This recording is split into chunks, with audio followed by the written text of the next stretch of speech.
Patuloy lumalakas ang komunidad sa rowing sa bansa. Isang malaking patunay niyan ay ang matagumpay na pagdaraos ng Philippine Indoor Rowing Meet na nakapagtipon ng mas maraming atletang Pilipino ngayong taon. Para sa detalye, alamin sa ulat ni teammate JB Junio.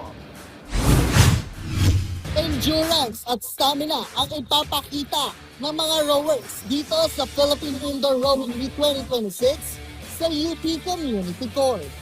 Mas pinatatag ng Philippine Indoor Rowing Meet ang presensya ng rowing sa bansa matapos maitala ang halos 120 participants, malayong mas marami kumpara sa mga nakaraang edisyon. Ayon kay Mark Belando ng Ateneo Rowing Team, malaking bagay ang pagdami ng mga baguhan at ang patuloy na paglawak ng komunidad. Higit sa kompetisyon, binigyang diin ni Belando na ang komunidad ay nakasentro sa pagtutulungan at pagsuporta sa isa't isa.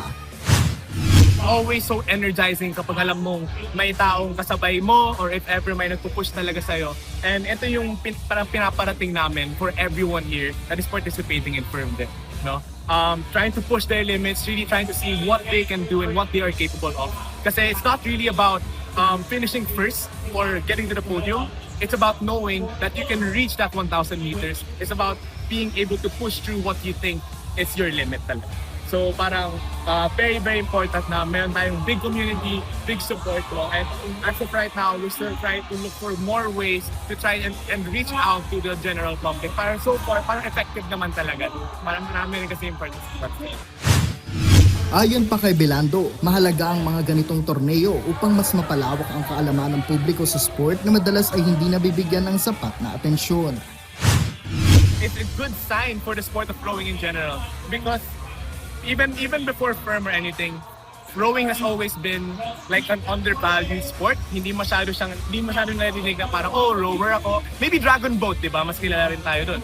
But specifically for rowing, yes, magkaiba yung rowing and dragon boat. Very, very small sport siya. And as you can see, we have produced Olympians in the past 6 years, no?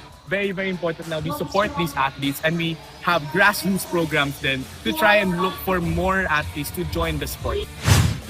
Sa pamamagitan ng mga grassroots program at mga kompetisyon tulad nito, umaasa ang mga atleta na mas marami pang Pilipino ang mahikayat na sumubok at sumali sa rowing. Sa kasalukuyan, sumali si Belando sa Open Men 1,000 meter category, isang matinding hamon sa lakas at endurance ng isang rowing athlete. Samantala, namayagpag naman sa Under 21 Women's Solo 1 km sina Jasmine Regio sa Heat 1 at Andrea Dakigan sa Heat 2. Para sa kanila, mahalaga ang puspusang training sa kanilang pagtapak sa mismong kompetisyon.